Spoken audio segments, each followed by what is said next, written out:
Portanto, no nosso caso, o nosso país precisa de gestores da mudança e não destrutores da mudança, porque a gestão da mudança é uma área de estudo em administração que possui o enfoque na necessidade de constante adaptação, portanto, das organizações contemporâneas, pois são dotadas de paradigmas que fazem parte de sua cultura organizacional. Esses paradigmas são comuns e regem o comportamento das pessoas, resultado muitas vezes no estabelecimento de culturas burocráticas e a volatilidade das pressões internas e externas impõe esses desafios para as empresas, fomentando a necessidade real da mudança e assim a quebra de paradigmas. A mudança organizacional pode significar desde uma alteração de posição no mercado, com, portanto, a mudança na sua função social, modificação no seu direcionamento estratégico, com possível alteração na sua missão, por exemplo, e visão, e reavaliação das suas práticas nos diferentes níveis de autoridade e responsabilidade. A mudança é tida como processo natural ao longo da existência das organizações. Para que um processo de mudança tenha sucesso, deve existir liderança, confiança dos acionistas e tempo. Se a incidência de mudança numa organização ou projeto for muito frequente, a tendência em burlar, portanto, etapas e acelerar a execução das mudanças poderá se tornar um hábito, o que pode afetar, portanto, o controle que se tenha sobre as coisas, sobre essas mudanças, aliás, e sobre o seu impacto no escopo do projeto ou na estrutura da organização. As avaliações, no entanto, do impacto mal feito ou mal feitas, coletas de aprovação não realizadas, registros incompletos e documentação desatualizada são alguns efeitos desse afrouxamento dos processos de controle sobre as mudanças. Isto é, a mudança do sistema político, socioeconômico e cultural do nosso país impõe-nos imperativamente no quadro do interesse comum e já não é possível de travá-la. A gestão da mudança é um processo eficaz de alocação de recursos de forma a transformar, no entanto, a organização com o objetivo de melhorar a sua eficácia.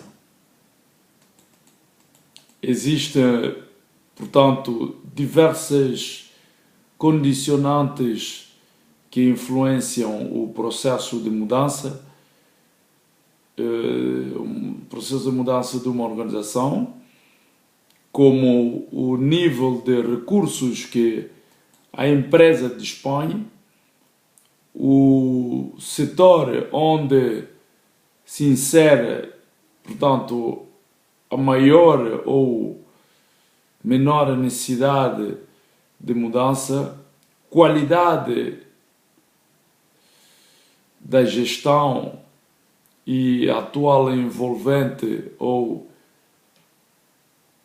atual envolvimento político, econômico, social e tecnológico, ambiental e legal. O gênio criativo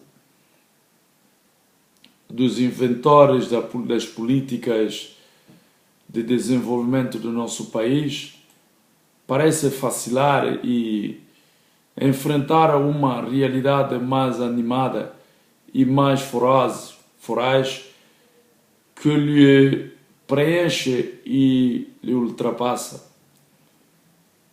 Perante este flagelo, um diagnóstico rigoroso expõe à nua a preponderância de 4 problemas ou problemáticas que são os seguintes: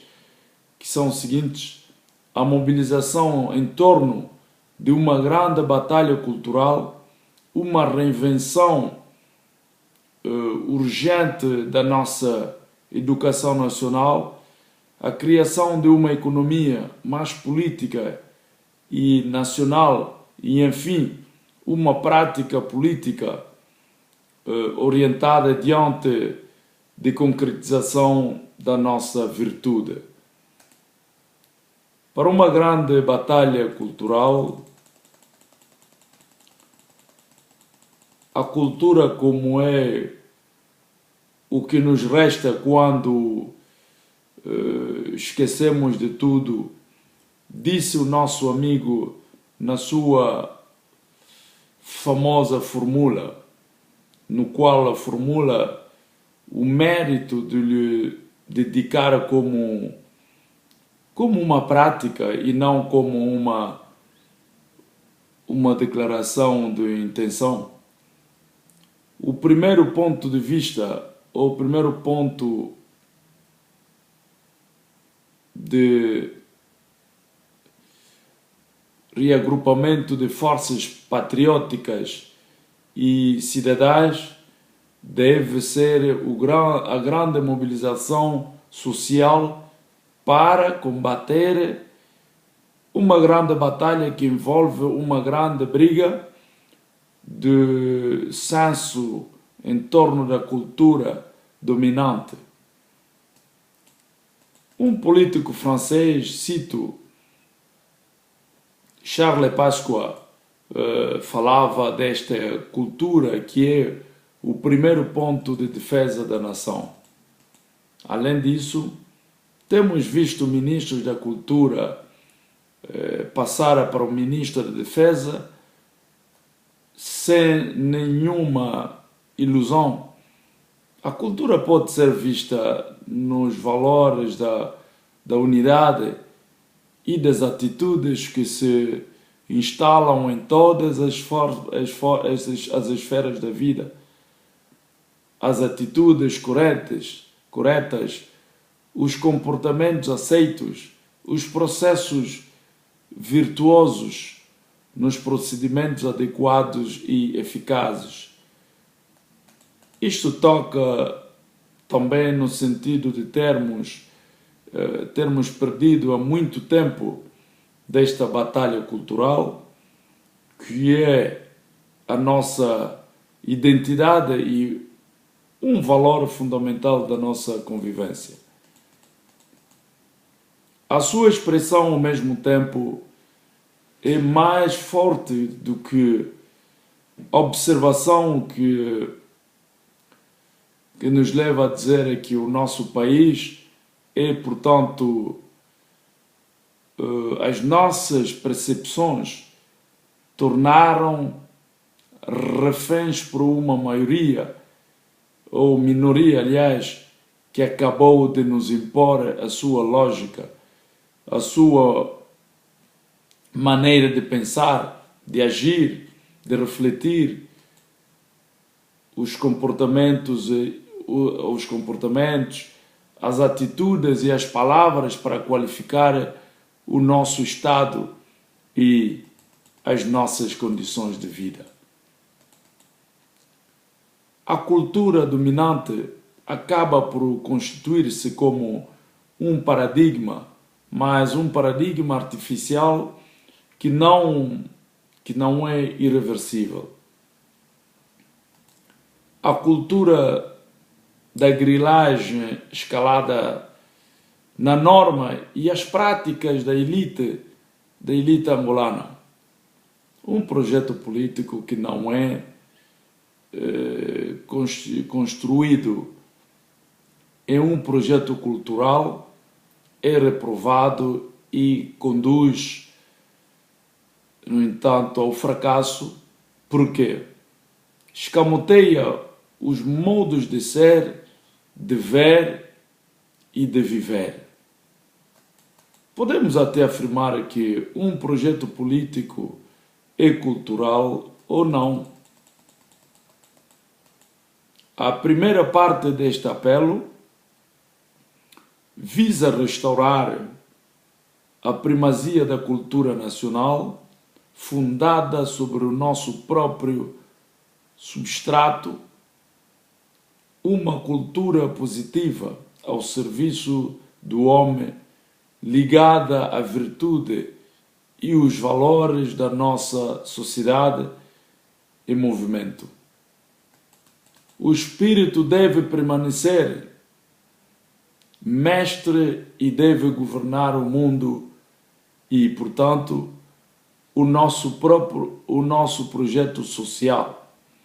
É evidente que este aspecto é intimamente ligado a qualquer ideia de reforma e os reformadores devem lhe manter firme. As resistências a todas as reformas sociais encontram o fundamento na hegemonia de outras culturas, sejam endógenas ou exógenas, reacionárias e muitas vezes minoritárias, que impedem o movimento positivo. As grandes obras de poder e gritar o orgulho dos cavaleiros desta nova razão de viver. Obviamente, estas forças são minoritárias, mas ao mesmo tempo difusas, obstruem o horizonte do futuro e são santuarizadas no Estado e na sociedade pertinente.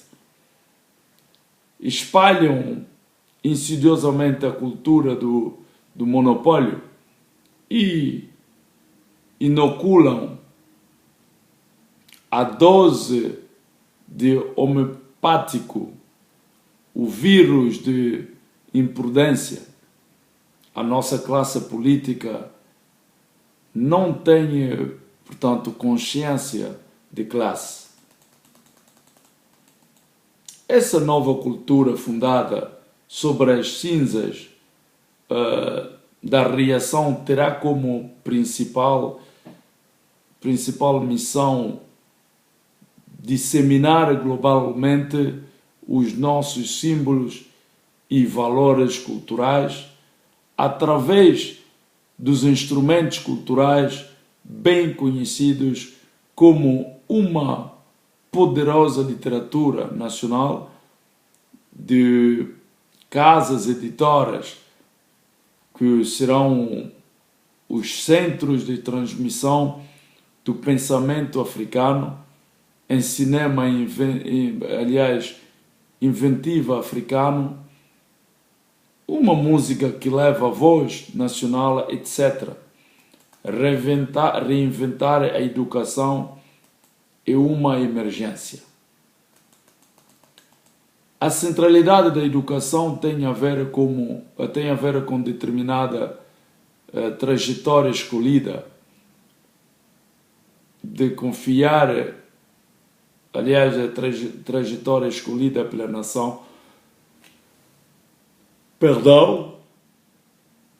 em que indica ao mesmo tempo o modelo de cidadão que gostaria de confiar o seu futuro.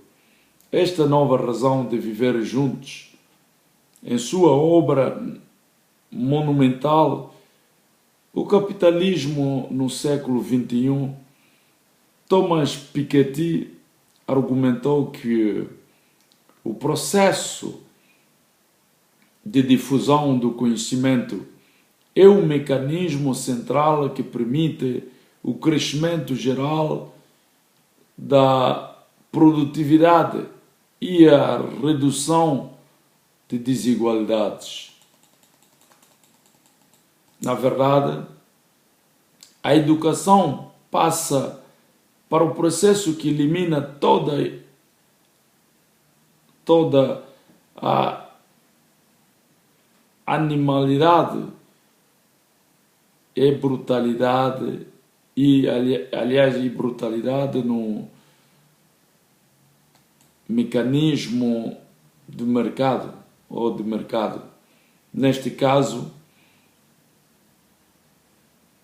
prodiga os conhecimentos e experiência erigindo na classificação do bem público por excelência. Ao analisar profundamente a cultura ou a estrutura da nossa empresa, percebemos geralmente que as desigualdades resultam geralmente da nossa falta de acesso ao saber, ao conhecimento, às competências de deficiências do nosso sistema educacional. A educação nacional está em crise por não ter pontos de referências relevantes e considerantes na construção nacional. Devemos levantar e ser convencido, infelizmente, as nossas escolas ou o nosso ensino em geral tem transmitido um falso conhecimento aos cidadãos, o que não ajuda o nosso país à competitividade e aos desafios em curso. Minhas senhoras, meus senhores, as omissões e distorções históricas também são erguidos ao posto de equívocos. Estas contraverdades têm vindo a perverter o modelo, tornando-se desarticulado, desajustado e marchando para a cadência das reformas dispersas e incomplementares, não é capaz de manter, portanto, o curso para garantir o nosso desenvolvimento. O ensino é uma poderosa emissora cultural. Não pode transmitir coisas falsas, ideias mortas ou mortais, conhecimentos vagos, incompletos obsoletos ou desatualizados. Precisamos de um ensino que ensina habilidades ou conhecimento de vida. O Movimento para a Paz e Democracia em Angola, MPDA, está disposto para impulsionar este mecanismo, desde que o ambiente ou o meio ambiente político, social e econômico do nosso país o permite. O nosso apelo é estridente e inequívoco para reinventar a educação e, portanto, o modelo da assistência da nossa política de desenvolvimento. Na realidade, os recursos humanos são um pilar essencial de qualquer crescimento e gênio político que deverá conduzir através de uma ação concertada a reforma em profundidade do nosso sistema educacional. A nossa educação nacional, para ser livre, deve ser totalmente financiada pelo capital nacional, seja privado ou estatal. Neste sentido, devemos entender que a instrução e a educação levantam fundamentalmente a questão da justiça social. Este respeito, a modalidade social para este futuro comum irá funcionar através do sistema educativo.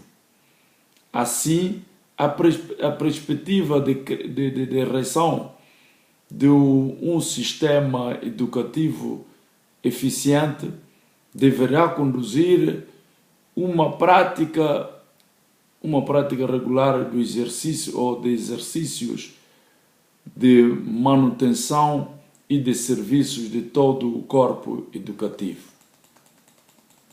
Obviamente, em 40 anos de independência e 13 anos de paz no nosso país, muita coisa deveria ser feita, mas infelizmente as políticas implementadas pelo nosso governo são desajustadas, de exclusão, e não permitem a inclusão e a participação de todos os cidadãos na construção de um Estado de Direito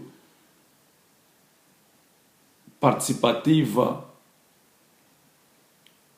da democracia, aliás, da democracia participativa e do homem novo para a renovação sociopolítica, econômica e cultural, onde todos os angolanos deveriam viver em pé de igualdade entre uns aos outros.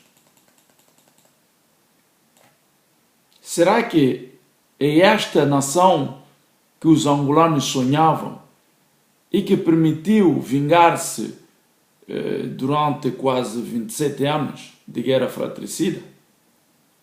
Não acho, porque o nosso objetivo primordial era de construir ou de conquistar a independência. Neste caso, a questão que se opõe: o que é independência finalmente? A independência é a desassociação de um ser em relação ao outro, do qual dependia ou era por ele dominado. É o estado de quem ou do que tem liberdade ou autonomia. Em política, o conceito de independência de um país ou território é a conquista e manutenção da sua soberania política e econômica, que pode ser absoluta ou relativa. A independência absoluta diz respeito aos estados que possuem integral governo de seus actos no plano interno, regido ou não pelo Estado de Direito. Diz ser relativa à independência quando o ente goza de determinadas competências que lhe são exclusivas e que devem ser respeitadas pelo ente hierarquicamente superior. Por exemplo, no nosso caso de Angola, o Estado ou província, em relação aos municípios, ou, em casos excepcionais, os Estados sob intervenção internacional. Em política, a independência é para um país uma organização política ou um ramo de governo, a aquisição de sua autonomia. Em psicomotor, a independência designa a capacidade de um animal de fazer mover de forma distinta os seus membros. Esta faculdade permite, nomeadamente, aos bipédes de utilizar os seus membros inferiores, geralmente reservados para a locomoção. Por exemplo, a apreensão para os seres humanos, ou em algumas disciplinas artísticas, sim, posso dizer, a independência psicomotora entre os braços ou entre os 4 membros é essencial. Por exemplo, para a prática de certos instrumentos musicais como tambores.